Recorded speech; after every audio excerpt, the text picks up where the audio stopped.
the Williams County Board of County Commissioners, August 20th, 2024 meeting to order. Beth, will you call roll, please? Barry, Here. Corey, Here. Bo, Here. David. Here. We have a quorum. We will continue. We'll start with the Pledge of Allegiance. I pledge allegiance to the flag of the United States of America and to the republic for which it stands, one nation, under God, indivisible, with liberty and justice for all.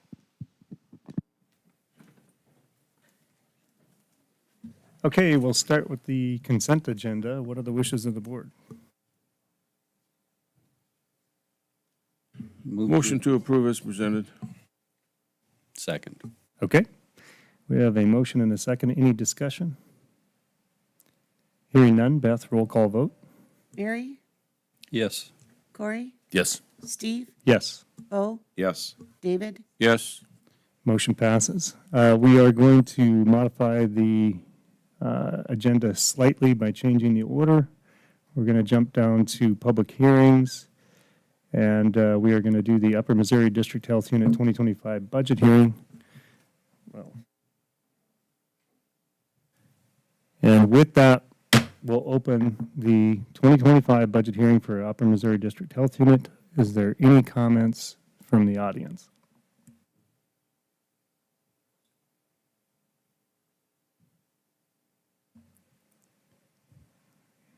Anybody in the audience wish to speak on the 2025 Upper Missouri District Health Unit budget?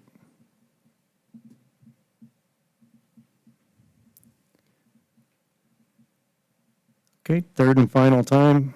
Any comments from the public on the Upper Missouri District Health Unit 2025 budget? Okay, we'll close the Upper Missouri District Health Unit 2025 budget hearing. What are the wishes of the board? We don't have to, no action? Okay. So that is what the wishes of the board are. So, yes, we'll move on. Item E, new business, Senator Brad Beckedahl, if you'd like to approach and state your name as a point of record. Thank you, Chairman Kemp, members of the commission. Brad Beckedahl, Senator District 1, which is about half of the city of Williston. Happy to be here this morning. Commissioner, I've got some things that I can pass out to the commission if it's acceptable, just as a little prep for some of the discussions that might happen today. Wonderful, thank you.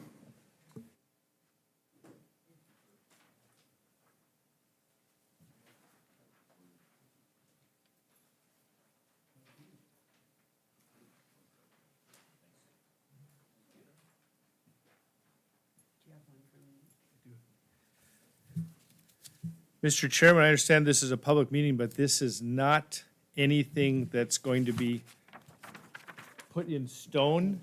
It is just my idea for something that can possibly help the Hub Cities discussion that we've been having at the legislature at the end. As you know, Chairman Kemp and commissioners, at the end of the session last year, we had some discussion about Hub City funding under the current oil tax formula. What you have before you is an oil and gas tax revenue allocation flow chart. This is how complicated things get in the legislature, but we're dealing with almost $900 million of biennium of distributions to Western North Dakota under this oil tax. And there are two streams that we use in the flow chart for the buckets, as we call them. There's a state stream, which is 1% of the total 5% that the state gets allocated directly to it from the oil taxes. It's a 5% gross production tax, by the way. So the first 1% goes to the state. The other 4% is a distribution formula, which is where the political subdivisions in Western North Dakota get their allocations. So what this has on there is a stream from the 1%, and what we've done is there has always been an impact grant fund in that stream, but it hasn't been funded for about 4 bienniums now. It's there, it's never been taken out of statute, but it's never been funded. So what we've done in this scenario is added that impact grant fund back in the allocation with a $40 million allocation to Hub Cities. And the $40 million distribution would be targeted solely to reducing the debt of the Hub Cities. The Hub Cities, as you know, absorbed most of the population growth from Western North Dakota when the oil boom hit. So the counties were stuck with the road network allocations that were necessary, but it was the hub cities that got most of the population growth. I think in Williams County, Williston grew by about 100%. The county as a whole probably grew, obviously, to 100% too with that growth. So, but in this, you can see there's an explanation on the second page of how the distribution would work. Right now, the distributions work by a very complicated formula that takes into account the population, takes into account the number of wells within that population area, takes into account the distribution of the oil production. Williston gets production statistics from McKinsey, Williams, and Divide counties. Minot gets from Ward and Montreal County. Dickinson gets from Dunn County, Billings County, and Stark County. That's how that distribution formula works. And there's percentages attached to all of that. So roughly speaking, Williston gets about 60% of the distribution, Dickinson gets about 30%, and Minot gets about 10%. So that's what's contemplated here. I think I'd like to work further and look at the ratios of the debt in those hub cities and how we distribute based on the ratio of the debt. Might be a per capita debt statistic or something like that. But anyway, this is only for your view as to see how this works, how it could work in the next legislative session. None of the monies in this distribution comes from counties. This is solely from the state distribution. So I thought that would be something you'd be happy to hear. Again, this is just an idea that I've had. The real ideas are going to come from the Western Dakota Energy Association because they agreed to put in a study analysis of the distribution formula specifically for hub city debt. That has not been concluded yet. I talked to Jeff Simon, the director, last week, and he told me that they haven't got that completed. Probably September sometime. I was hoping to have it in October because there's a group of us that gets together called Western Legislators, and we're going to start meeting before the session in January to talk about Western issues. I'll preface you to say that one of the largest issues before that Western Legislators, I think, will not necessarily be this, but probably be the completion of Highway 85's four-laning project. We need to get that done. The EIA is there. It's been there for 4 years now. As you know, we've got the 45 miles to Watford City is completed. The 10 miles to Watford City is just being completed now to the Long X Bridge, which was rebuilt before that. There's a stretch of about 6.5 miles from the Long X Bridge south that gets you to the top of the breaks out of the Badlands that they don't have any funding for, but they have funding for the next 13 miles from the top of the breaks to the 200 intersection south of Grassy Butte. So all told, if we get that completed, we've got about a little over 85 miles of completion from Williston all the way down south. We have another 30 miles to go from 200 down to Belfield, and then we have that stretch of 6.5 miles. The reason the 6.5 miles wasn't included in the next project is because it's one of the most expensive parts of the project to get done. That 6.5 miles will probably cost over $100 million to get completed. So those are the issues facing Western legislators. I wanted to talk about that. Happy to come back and give you an update another time. And then, obviously, this discussion and the Highway 85 completion discussion all go away if the property tax measure passes in November when that vote happens. I'll just give you, as chairman of the Appropriations Committee, I'll give you a little bit of my view on that. That's about a $1.3 billion per year cost to the state to pay those property taxes. The difficulty I have with it is we're getting there gradually, especially to the primary residences in the state. We're gradually working down to getting those taxes taken away or state paying those for people. Primary residence is about 37% of the property tax bill in the state. The other 63% is what we call income-producing categories. You have agriculture land which is either income producing or capable of producing income. If some people own it and don't produce income, that's their choice. You have centrally assessed properties, which are the pipelines, the transmission lines, the gas plants, and those types of issues. Those are in income producing. And then you have commercial property, which is obviously income producing property. Primary residence is non-income producing. And you have some residential property that is income producing, whether it be apartments or whether it be homes that people rent out. So that's how we categorize the four categories at the state. My take has been that we should do all we can for the primary residences, but if the measure should pass, my assessment would be that all of those properties get their property taxes paid by the state. So what would happen at the state level is you would tell us as the appropriations committees, pay my residential property tax for me from the state, and then I want you to take sales tax money that I pay, I want you to take income tax money that I pay, I want you to take oil taxes that are paid by the oil industry on my behalf, and pay those to the corporations like Walmart, so they don't have to pay any taxes. The corporate entities like BNSF Railroad, so they don't have to pay any property tax. And the corporate entities like One Oak, so they don't have to pay any property tax. And I'm having a real dilemma figuring out why anybody would want the state to pay all those property taxes for the corporate entities, which again are income producing, which, by the way, when their taxes go away, they're going to flow that money back to their corporate shareholders. Doesn't benefit North Dakota in any way, in my mind. The other side of it, from a Western North Dakota issue, is we currently send out of our $19 billion budget, $6 billion of that is general fund, which would have to be used to pay for property tax relief. We cannot use special funds, which are services payments, and we cannot use federal funds. There's prohibitions on that. So we take about $2.6 billion of our $6 billion general fund and spend it on the property tax relief. One of the biggest ways to pay for that is probably going to have to be oil taxes, which are about 55% of our state revenue. One of the biggest distributions from that oil tax are the $900 million back to the political subdivisions in western North Dakota. So the $900 million is going to be on a chopping block in some degree. So we may get some property tax relief, but we're going to take away probably whatever Williams County allocation is in the gross production tax. I don't even know what 40 million, I'm guessing, probably. McKinsey County, 100 million. City of Wilson, 30 million right now.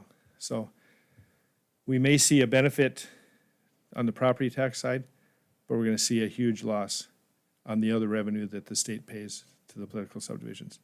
Operation Prairie Dog, about 230 million, that goes away. I know these are biennium numbers, 900 million a biennium, 230 million a biennium. So those two are going to be obviously targets to fund property tax relief. So I guess long story short, probably be good for somebody who wants their property taxes paid. It's going to be horrendously not good for political subdivisions in western North Dakota.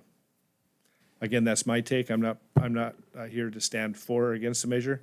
I'm just giving you the facts of what's going to have to be looked at if it passes. So Just a comment. happy to answer your questions. Yeah, just one comment that on the gross production tax and extraction tax, because those taxes were created in lieu of property tax, and if property tax goes away, it's my understanding I've heard secondhand that there are several oil companies that plan to sue the state to eliminate GPT and extraction tax based on the fact that they were implemented in lieu of property tax, and therefore they have a pretty strong argument to eliminate GPT and extraction tax based on the fact that we've eliminated property tax. And so that's a very big concern, and suddenly that pot of money goes away to leverage to fund or backfill the property tax going away. Commissioner Kemp, you're exactly right. We don't know how that's going to work out yet, but the statute creating the gross production tax is in lieu of property tax from 1953.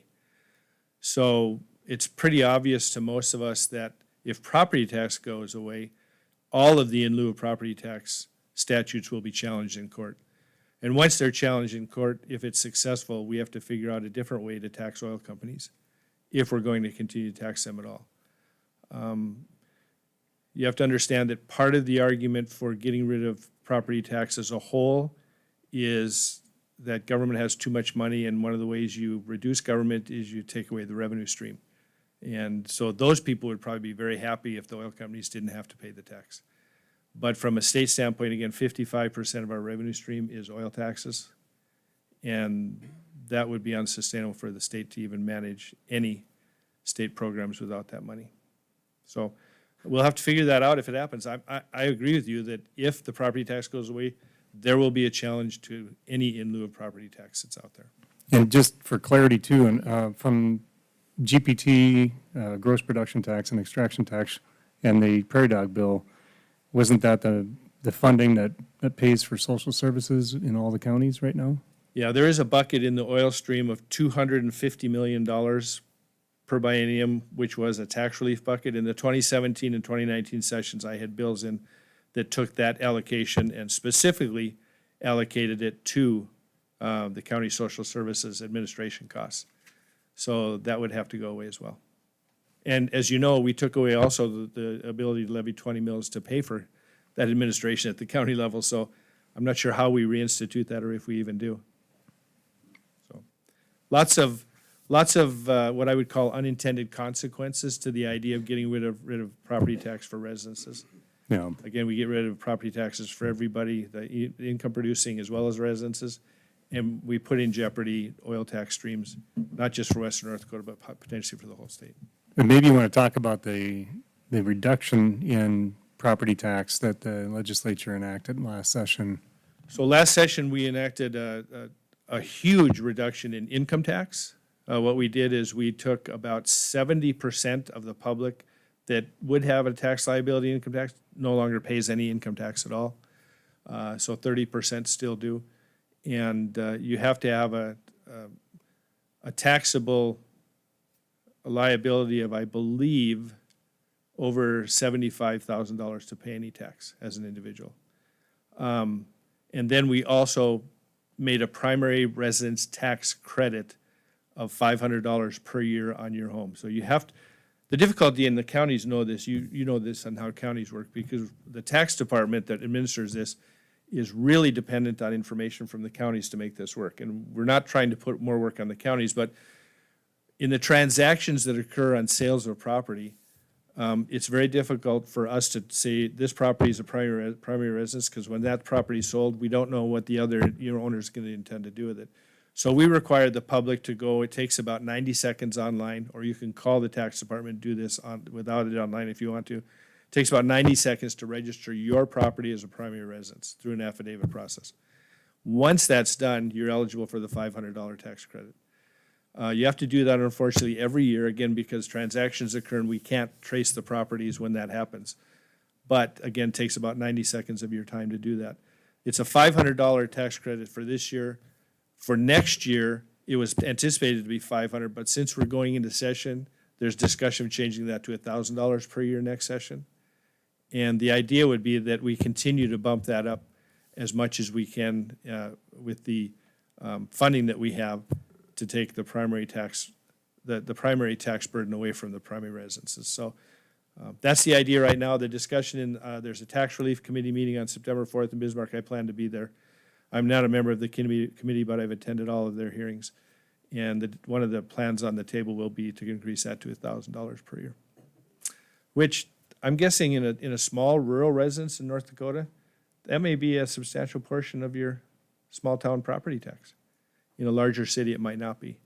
But the idea is to continue to bump that up as we're able. So over time, I think, my take would be over time, I think the state can get to a place where we can remove most of the burden on primary residences and then start working down to other property tax issues. Maybe we go to ag next and try to continue to relieve that burden. Or maybe we even relieve more of that this session. There's discussion about taking more of the burden on school funding out of taxation as well. So the state would take more of that on. There's lots of avenues I could go down here, sorry. But I guess I just wanted to bring up this possible scenario, give you some relief that we're not talking, at least I'm not talking about a redistribution that's currently existing, but a new distribution out of the state fund, so. It appears to me, Brad, that if this measure passes, the property tax measure passes, you guys in the legislatures and gals are going to have your hands full. Are you going to be able to get any other work done? We have an 80-day session, as you know, mandated in the Constitution. That's not going to change. So I would guess two things would have to happen. Dealing with funding state government without this money and paying the property tax and all of the statutory changes that have to occur behind the scenes in the Century Code to make that happen are going to take the full 80-day session. But we'll still have to pass a balanced budget. The appropriations will still have to happen. So what you might see is people don't like to see this, but you might see us gavel in to start the session let the committees work for about a week or two, and then gavel in to pass some bills, and then go back into committees, and gavel in. So you might see, you'll see a longer session in my mind. You won't see 80 days flow contiguously like we do now, where we gavel in every day for business. You may see a time lag between that, just to manage the workflow, to get bills back to the floor. There's really no logical sense to gaveling in for the day if all we're going to do is go into committees and do work and not see any bills on the floor. And a gavelled in day counts against the 80-day maximum. So I think that's going to be up to leadership to figure out how to do that. It will mean we're in Bismarck longer, which is fine with me. That's what our job is. But some people don't want us in Bismarck too long because they think we make too many rules for their lives. And I may be one of those people, so. Happy to answer more questions. Senator, do you know, is there anybody out there refuting Rick Becker's discussion about this property tax? There is, we're not involved in the state government because we can't be, but there is a coalition that's formed out there to bring information forward about this, so. He has a group that's bringing his information forward, and there's a group privately that's coming from the other side to bring. So it's going to be a huge advertising campaign up to November to inform the voters of one side or the other, so. Because he was on Joel Heidkamp a week ago, I believe. And I mean, if anybody was listening to that, it was his ways to offset property taxes. His ideas were terrible. I mean, basically, he just changed the name from a tax to a fee. But money charged is money charged. It's a tax no matter how you look at it. But he says, no, it's not. But, I mean, to find somebody that can properly explain, what does this all mean? Because the total, I assume the legacy fund would have to come into play as far as funding some of this shortfall. So basically, it would consume the legacy fund in 6 years, if that. But if GPT goes away, the legacy fund is done, correct? Correct, yeah. So the legacy fund is currently about $10 billion, and that fund was set aside by the vote of the public for a future bank account when oil taxes go away. Well, we're not quite there yet. If we only have $10 billion in oil taxes go away and we collect this biennium $6 billion in oil taxes, you can just do the math and figure out it's not going to last very long if we have to keep the current spending where we're at. Well, I think the public also needs to understand if the oil extraction tax goes away is an incentive to the oil companies to do more, which means we're going to have to put up with more activity. And it's busy right now. West of town is getting extremely busy. North of town is too, so I have a farm up there and I see that when I go to Divide County all the time now. Northern Williams County is very busy. So you're exactly right. If it ramps up the activity level, what it's going to do is put more cost burdens on us, and we won't have any resources to pay for those, so, as governments. Well, the biggest benefactors would be the Walmarts, the Warren Buffett, anybody that's got centrally assessed utilities will, Yeah. I mean, that'll be a boom for them. They can build and not pay any taxes all over the state. There has been discussion, just as you mentioned, Commissioner Anderson, that there will be other ways for cities and local governments to make up the money that they need. But the other ways to do that, I would submit to you, probably mean even a quicker death to rural communities. Because cities like Williston and Fargo and Bismarck, we have sales tax revenue that helps. You have a county sales tax here that helps. How do you do a sales tax for Grenora and make any impact? Well, which, by the way, Grenora gets about $1 million a year in oil tax revenue. That's substantial for a small community like that. So I think it's going to be really harmful to small communities in the state. And by the way, if Fargo, Cass County has 33 legislators out of 141. Grenora has 3, counting a senator out there. So when you go to the legislature and we're funding this measure at 2024 property tax levies, and the next session in 25 or 27, after it's implemented in 27, the political subdivisions have to come to the state and say, here's how much money we need. and Fargo's there with 33 legislators and Grenora's there with 3, who do you think is going to get that money? It's going to be, it's just politics. It's just the way it works. You have to have the votes, you get the money. So that's why I think this is bad for rural North Dakota. It's incredibly bad for western North Dakota in my mind as an appropriator. Again, these are my opinions. They're not any stand I'm taking for or against the measure. I'm just giving you the facts. And once this plays out, I think it's going to be bad for rural North Dakota too, because the bigger cities will survive. We can put fees on. We can charge more for utility accounts, all those things. Bottom line is, I tell people, there's no free lunch.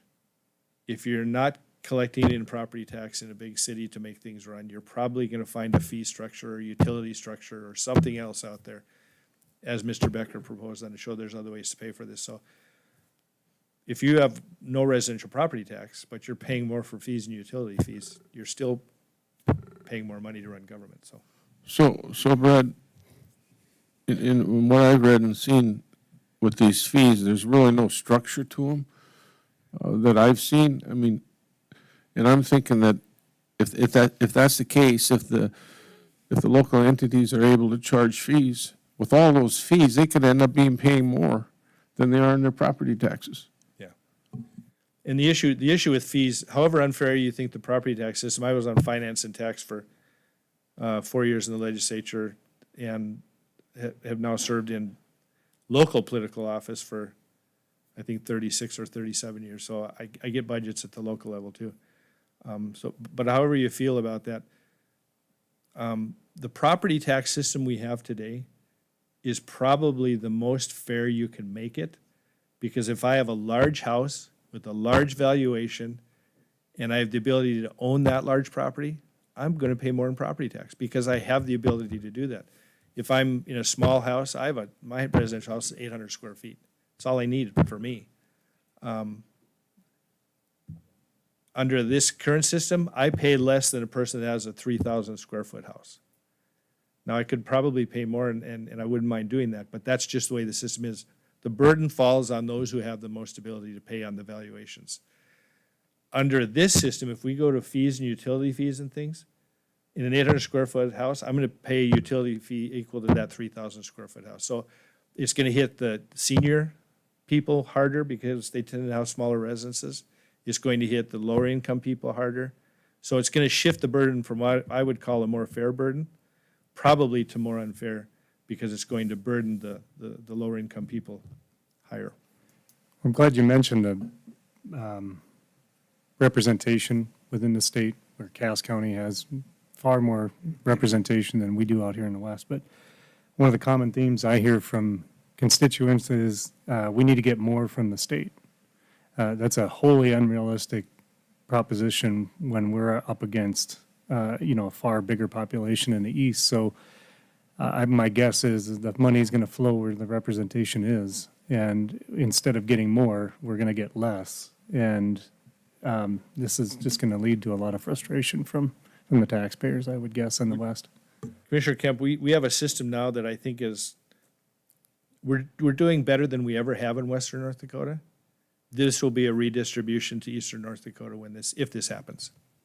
You will see that happen. So where we're at right now would probably be the best we're going to be, and where we're going to be in the future will probably be less than that. So again, that's just my assessment. That's, again, I'm not here for or against the measure. I'm just giving you information that I have, how it would impact the state in my mind. And these will all be debated in policy committees and appropriation committees. So we'll get there. The good news is the public has the say. I've always said, whenever the public can vote on an issue, I think that's a good thing because you get the sense of the public. That's how we should work in a democracy. But I'd rather that they be informed than uninformed when that happens. So, Yeah, who wouldn't want to not have to pay property tax? But the reality is you pay for it somewhere. yeah. And we saw that, look at our state immediately to the west of us in Montana. They don't pay sales tax, but I had a property in Montana at one time and a same valuation of property in North Dakota. And that property tax in Montana was about 3 times higher than what my property tax was in Williston. So if you're not getting it from someplace, you're getting it from someplace else. And so that's just how it works. You have to fund it at some point. Any other questions for Senator Beck at all? Thank you for the opportunity. And Thank you. for all you do, and Yeah, yeah, we appreciate hearing from you, yes, absolutely. happy to do that anytime. Thank you. Do I turn this off or does? Nope, that stays on. All right. Good luck. Thank you. Okay, with that, I'm gonna get my bearings here. We are gonna move on to item F on the agenda, public hearings, item number 1, the first reading of a resolution. And Karen, help me out here. I just need to read the title. Well, read the resolution number and then the title. And then open the public hearing. And then, pardon me. Okay, Williams County Board of County Commissioners, Resolution 2024-08-20. And you want me to read the title, right? A resolution of Williams County Board of County Commissioners, Williams County, North Dakota, imposing a sales, use, and gross receipts tax of 1% under the Home Rule Charter of Williams County, effective for 10 years, commencing on April 1st, 2025, for the purposes of providing funding for public safety purposes, supplemental funding to public safety departments and agencies, sports, recreation, and community facilities, behavioral and rural health programs and facilities, and capital improvements to enhance social and economic vitality in Williams County. And Helen, did you want me to open it first? And, okay. We'll open the public hearing. And go ahead, Helen. We just thought that it would be useful for me to say on record the point of this resolution. So the taxpayers did, the voting public did approve passage of this sales tax in June. And this is really the piece that connects that passage with the work that happens through the state tax department to help to collect and then remit those funds. And so this is just the procedural piece. This was written up, this resolution was written by our legal team and then reviewed by the state tax department. And now it's here for you all to present to the public. And then this really is one more step in the process to implementing the tax April 1st of 2025. There will probably be another document related to the tax, and that would be a JPA, a joint powers agreement, that would explain to future boards the 50% split with the city. And so we'll work our way through the JPA in the coming months as well. Perfect. And we need to do a call for public comment on 3 different times, okay? So we'll call for any members of the audience for any comment related to the resolution 2024-08-20.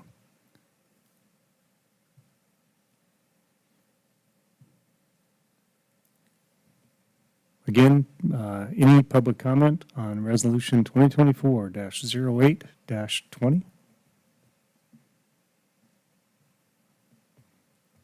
Okay.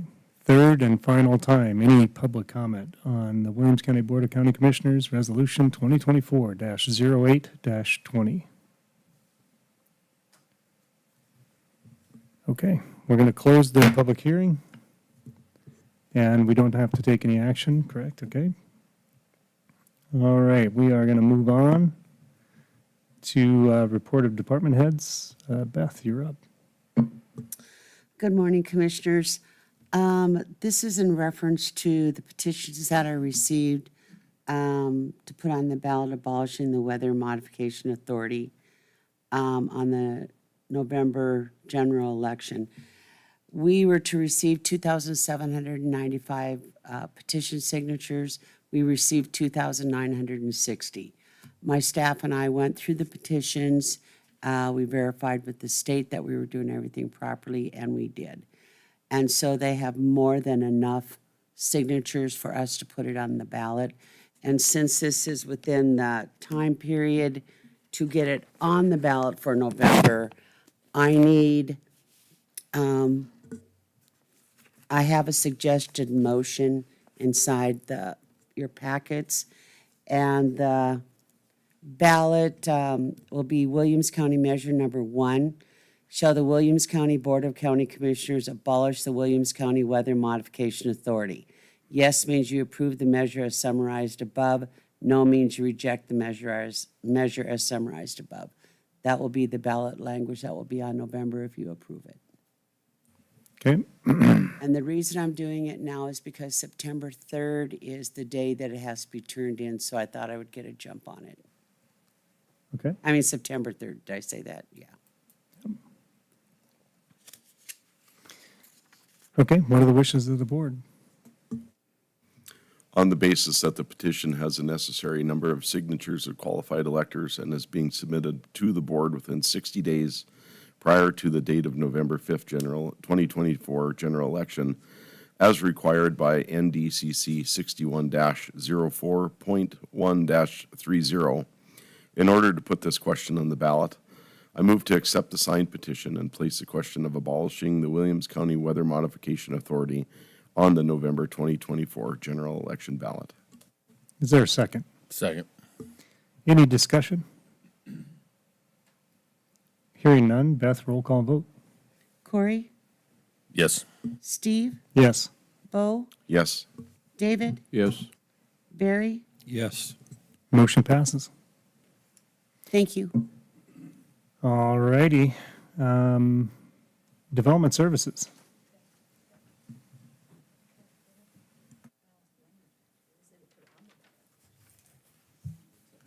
Oh, I hold on. need to have you guys also approve the ballot language. Okay. So move. Is there a second? Second. Any discussion? Hearing none, Beth, roll call vote. Steve? Yes. Bo? Yes. David? Yes. Barry? Yes. Corey? Yes. Motion passes. Okay, Cameron, you're up. Good morning, Commissioners. Thank you. So this morning, I have a proposed ordinance number 2024-08-20, an ordinance amending the 2015 zoning ordinances to add data centers to other conditional uses in agricultural district and to amend transferability of conditional use permits for additional single-family residential dwellings. County staff, we are proposing this ordinance, or amending the current ordinance. Currently, the zoning ordinance only allows for data centers to be located on heavy industrial parcels with a CUP or conditional use permit. On July 18th, 2024, the Williams County Planning Commission had heard a rezone request to heavy industrial for a possible data center. During that hearing, the commission brought up concerns about the possibility of spot zoning after the end of life of a data center. So that concern would be that if a zone change was approved to heavy industrial in the rural area of the county where currently those data centers are only allowed, if that data center were to go away, even if they followed the reclamation requirements within the ordinance, it would create a spot zone of heavy industrial. And so that became a concern of the board. The board actually tabled that request, not just because of that. There were some other issues that the applicant had to sort out with the township before they come back in front of the planning commission. But to avoid the possibility of spot zoning after the end of life, I did consult with my portfolio commissioner as well as legal counsel about drafting this and adding it into the current data center ordinance and into our zoning ordinance. However, it is important to remember that a data center, if this is approved, would still require a CUP in both the ag and heavy industrial districts. And then the second item to this proposed ordinance is that the current zoning ordinance doesn't allow for CUPs or conditional use permits for an additional dwelling, residential dwelling, to transfer with new ownership. Both the Planning Commission and the County Commission in the past has had concerns about prior CUPs for additional dwellings being non-transferable. Currently in our zoning ordinance CUPs, all CUPs are non-transferable. This can also cause problems for potential buyers when working with lenders to obtain financing. We've caught wind of that before through our office. Again, on this issue, I did consult with my portfolio commissioner as well as legal counsel about amending the zoning ordinance to allow for CUPs for an additional dwelling to transfer with ownership. It's also important to note that this proposed amendment would also, any CUP for an additional dwelling issued prior to this, if it were adopted, would automatically transfer with ownership. So those folks would not have to come back in front of the board to allow that to happen. And this also is important to keep in mind that an initial CUP would still need to be applied for, have to be approved by the planning board and the county commission. But once those are approved, then they would stay with the property and it would not have to be transferred in front of the board. On August 15th, the Williams County Planning and Zoning Commission did recommend approval of this proposed ordinance.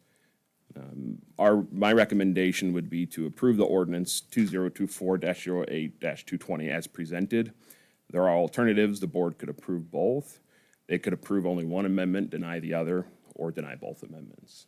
And I'm open to any questions, concerns, or comments you may have. Okay, any questions? All right, what are the wishes of the board?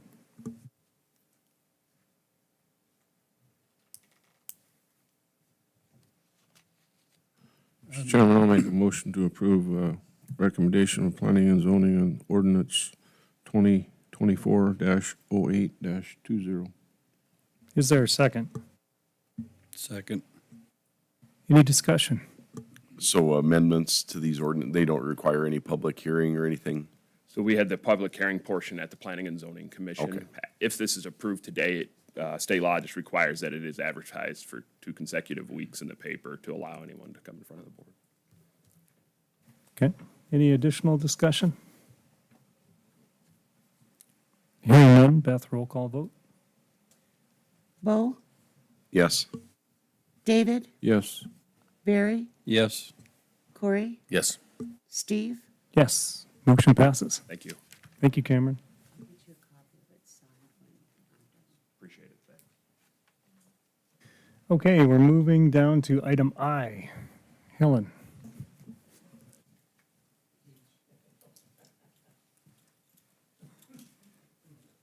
It's already been a tough week, and then letter I. Yeah.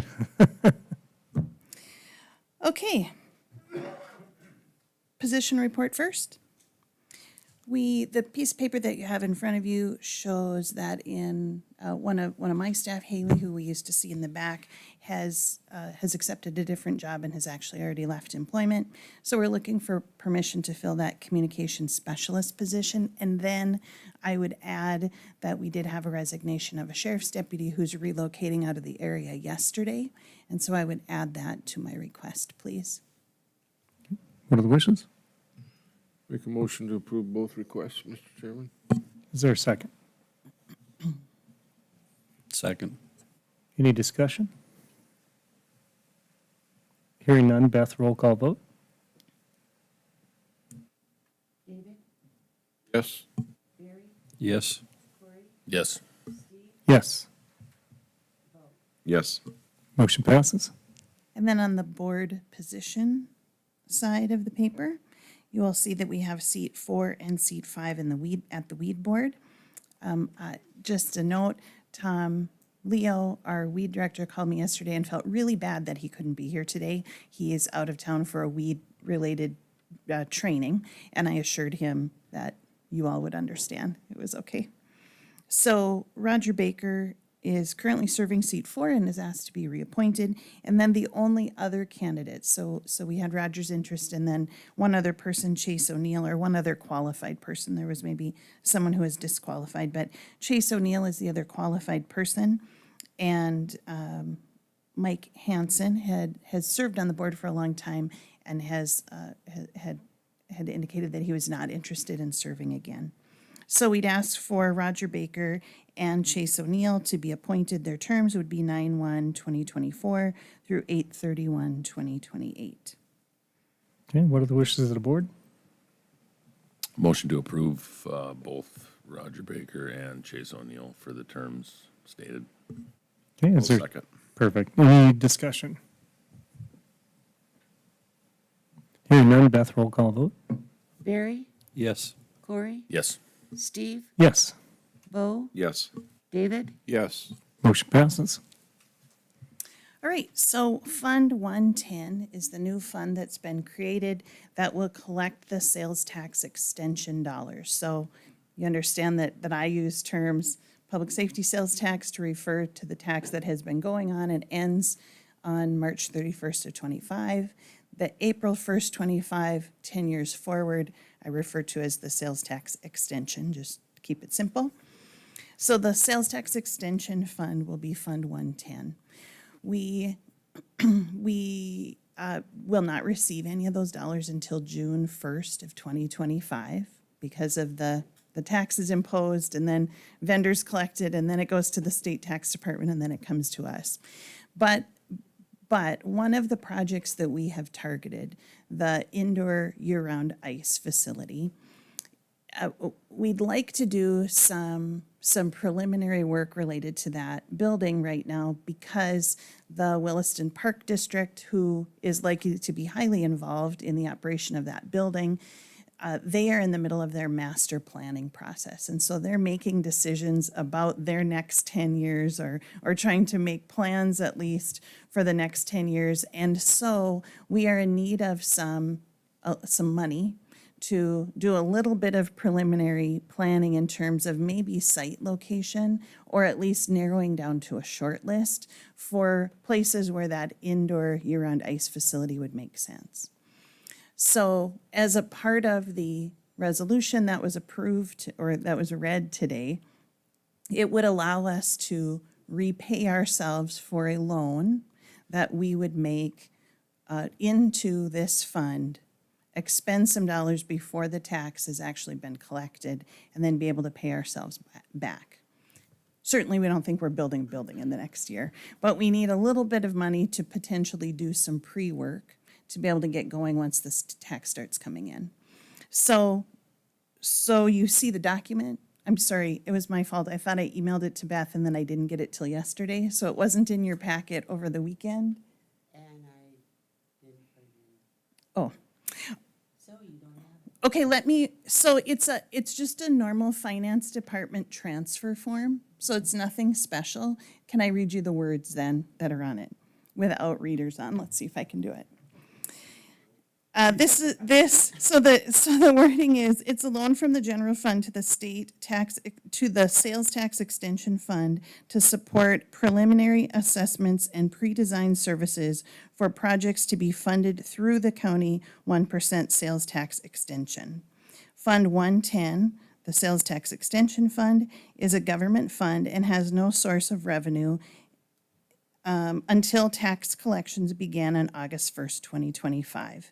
The general fund will be repaid for the full amount listed above with zero interest on or before March 31st, 2030.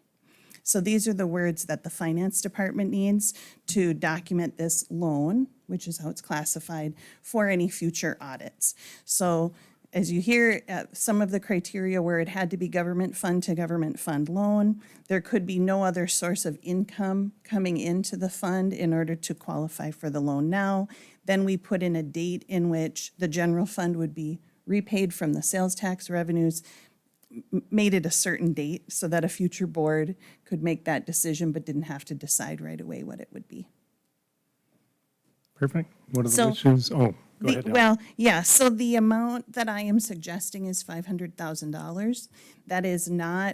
That's not how much we need for these preliminary studies, but in the conversation with Christy, it made sense that we don't come back to do this multiple times over the next year. So the thought would be that would be the maximum amount that we would be willing to expend ahead of any collections.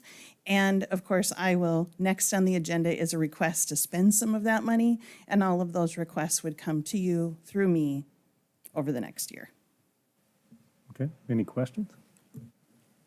I would make a motion to approve the loan to the 110 fund. Okay, is there a second? Second. Okay, it's been moved and seconded. Any discussion? Hearing none, Beth, roll call vote? Corey, Yes. Steve, Yes, Bo, Yes. David, Yes. Barry, Yes. motion passes. Thank you. So in looking at the à la carte list of possible things we might do over the next year related to this, to the indoor ice facility, I think the number is $240,000 to $270,000. And again, I would be attending meetings and making decisions along the way. It's a Lindsay uses this word iterative, and I think that's right. It's a process in which we have to get a little way down the line to know if option A or option B is the right option for us, and really compiles upon each other. So I think what I'm looking for is permission from this board to spend money out of now the newly funded 110 up to $260,000, and for you to direct me to attend meetings and make decisions about getting where we need to go in the least expensive way possible. I do think that one of the decisions that needs to be sorted once I have your permission is if we would be paying these funds directly to there's probably two consultants, or if the park district would pay that and then we'd have to reimburse them. The method of payment. They are in fact consultants already working with the park district on their existing project, on their existing master plan. So who gets invoiced and how we pay that is a question yet to be sorted. I think in the past, the preference has always been to pay the vendor directly, right? That would be my preference, yes. Yep. Okay. All right, what are the wishes of the board? Well, I'm not sure what that word meant that you said, but I would make a motion that we approve Helen to be able to spend up to $260,000 towards what? I would say it's site selection, it's pre-design consulting Towards pre-design consulting. on the indoor ice facility. Yes. Okay, is there a second? I'll second it. Any discussion? Hearing none, Beth, roll call vote? Bo, Yes. David, Yes. Barry, Yes. Corey, Yes. Steve? Yes, motion passes. Great, thank you. That's all I have unless you have something for me. No? Okay, thank you. All right, thank you, Helen. And with that, we've reached item J, adjournment. Time is 8:52.